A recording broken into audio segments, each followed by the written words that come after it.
সেই সরকারে যেন দরবেশ না থাকে, এমন একটি নির্বাচন হবে যে নির্বাচনে এমন একজন আইনমন্ত্রী না আসুক, এমন একটি নির্বাচন হবে যে নির্বাচনে দীপিবনে না আসুক, এমন একটি নির্বাচন হোক যে নির্বাচন নওশাদের মতো একজন শিক্ষামন্ত্রী না ফেলের মতো।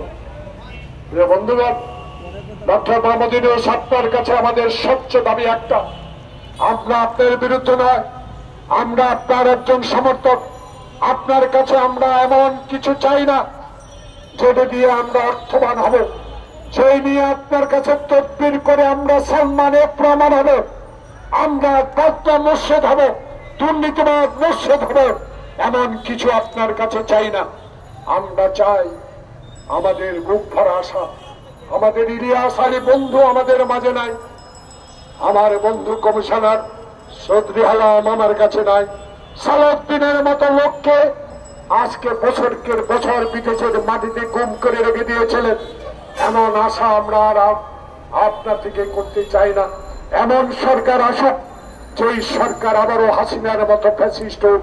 তাই আমার নেতা তারেক রহমান বারবারই একটি নির্বাচনের কথা বলে, কিন্তু ইদানিং কিছু লোক যারা একদিকে গণতন্ত্রের কথা বলে, একদিকে সুষ্ঠু নির্বাচনের কথা বলে, আরেকদিকে মনে মনে বলে থাকে কিসের নির্বাচন, আগে সংস্কার, আগে গণভোট, আগে স্থানীয় সরকারের নির্বাচন।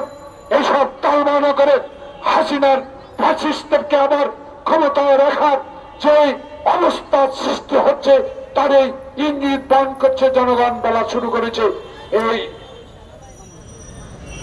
থেকে আপনাকে বেরিয়ে আসতে হবে, কারণ ওরা অনেক শক্তিশালী, এদের কাছে মুর্শিদের মতো অবৈধ টাকা আছে,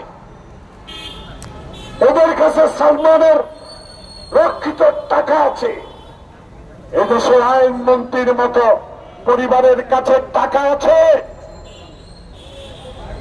যদি আজ এদের কাছে টাকা থাকতো তাও হেঁটেই সরোয়ার্দিনী উত্থানের দিকে যেত না, কষ্ট করে মুসলমানের পক্ষে কথা বলছে।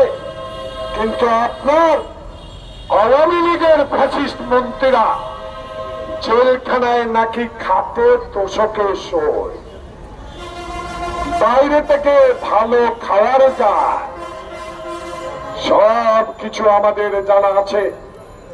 আস্তে আস্তে আমরা তুলব।